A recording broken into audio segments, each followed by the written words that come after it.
Olá, Fabrício Venâncio aqui. Seja muito bem-vindo ou muito bem-vinda a esse vídeo. E nesse vídeo eu vou conversar com você sobre Jesus e a lei da atração. Primeiro, por que eu resolvi fazer esse vídeo? Para algumas pessoas que eu atendo, ou algumas pessoas que deixam comentário aqui nos vídeos, eu percebo que algumas delas não têm resultados. E um dos motivos de não ter resultado é uma resistência religiosa, vamos dizer assim, né? Especialmente aí no caso, se a pessoa é de uma religião cristã, às vezes quando se fala em lei da atração, até o próprio filme O Segredo, né? Às vezes ele passa algumas imagens ali que parece que tem um misticismo ali no meio, uma coisa meio oculta. E esse tipo de pensamento, né? Se uma pessoa é cristã e ela acha que tem alguma coisa de errado ali, a mente dela vai criar um bloqueio e ela não vai conseguir absolutamente nenhum resultado com a lei da atração. Então por isso que eu resolvi fazer esse vídeo, para mostrar para você que relação que existe, né? Será que Jesus ele já falava sobre o que hoje é conhecido como lei da atração? E a verdade é que sim, tá? Eu separei aqui 5 relatos, são dezenas, tem mais do que isso, mas acho que os 5 aqui já dá para tirar qualquer dúvida com relação a isso, tá? Então, para a gente lembrar, basicamente, o conceito da lei da atração se você crer em alguma coisa, que alguma coisa vai acontecer, aquilo acontece. Ou seja, se você tiver fé em algo, aquilo acontece. Basicamente é isso, né? Tudo que você fala sobre a lei da atração pode se resumir nessa frase. Então eu separei aqui 5 passagens, né, onde isso fica muito claro, tá, na vida de Jesus. E a primeira que eu separei aqui foi de uma cura que ele fez a uma mulher que sofria com fluxo de sangue, né? Então, o relato lá diz que a mulher sofria há 12 anos com um fluxo de sangue contínuo, né? Essa mulher se aproximou de Jesus, né, e tocou nele, né? E aí, Jesus, está descrito lá em Lucas 8,48, né? E aí, Jesus falou: filha, a tua fé te fez ficar boa, vá em paz. Então, nitidamente, ele mostra que a fé daquela mulher, porque é claro, né? Ele teve toques ali de todas as partes, até os discípulos dele, né? Quando ele pergunta: quem tocou em mim? Os discípulos falam assim: mas mestre, como assim? Todo mundo está te tocando aqui, como é que quem te tocou? Né? Mas ele percebeu que aquele toque foi um toque de fé, vamos dizer assim. E a fé dessa mulher fez com que ela ficasse boa. O segundo relato também é um relato de cura, que foi a cura de um cego, né? Então, Jesus estava chegando em Jericó e tinha lá um cego mendigando, né? E aí, havia ali uma multidão, né, seguindo Jesus, e o cego foi e perguntou o que estava acontecendo, né?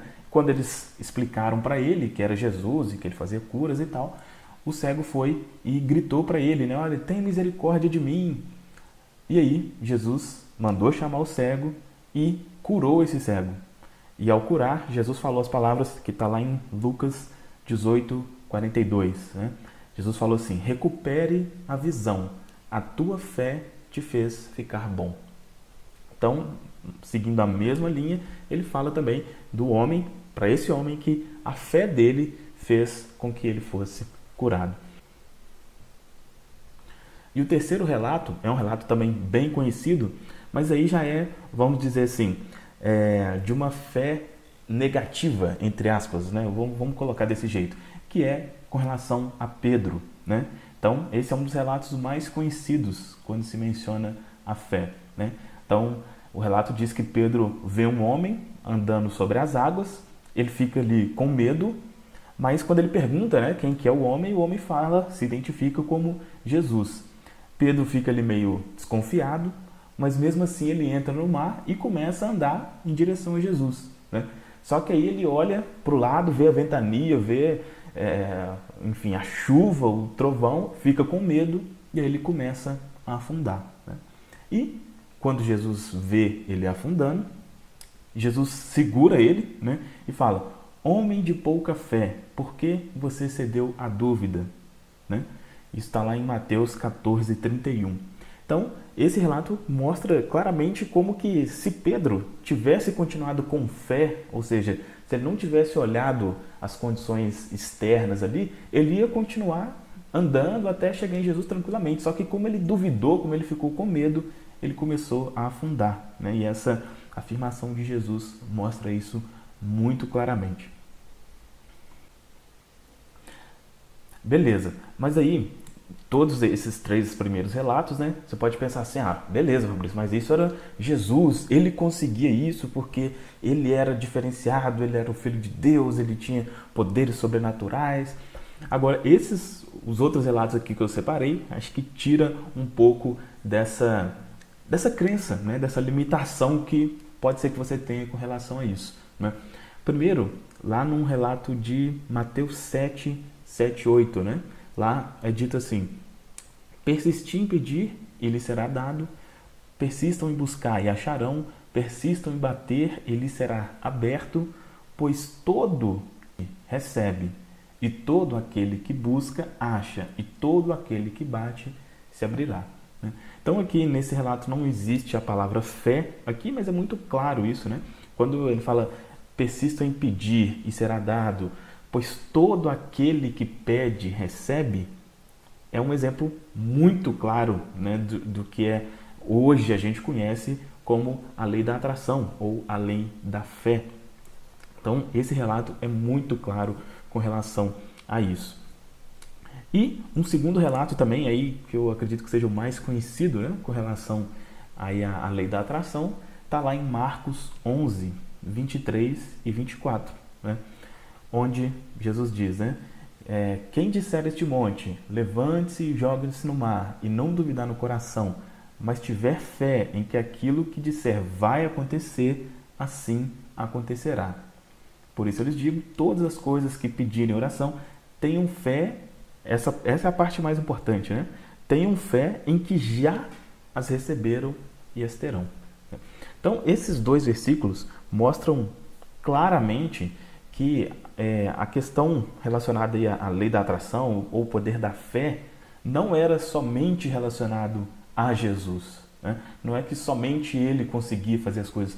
Até tem outros relatos, né, onde ele diz que para os discípulos, né, que eles poderiam fazer coisas maiores do que ele, né? Será que ele estava relacionando alguma coisa relacionada à cura, alguma coisa assim? Pode ser. A gente não sabe exatamente o que ele queria dizer com isso, né? Mas fato isso existe e não é uma coisa que acontecia apenas no passado. Isso acontece, todos esses versículos se aplicam perfeitamente à situação, né, de hoje, ao que a gente tem hoje, tá? E eu separei um outro, vamos dizer assim, um versículo bônus aqui, que é para esse versículo. Se você entender esse versículo, você entende tudo relacionado à lei da atração nesse pequeno versículo, tá? Que está lá em Mateus 25, 29, né?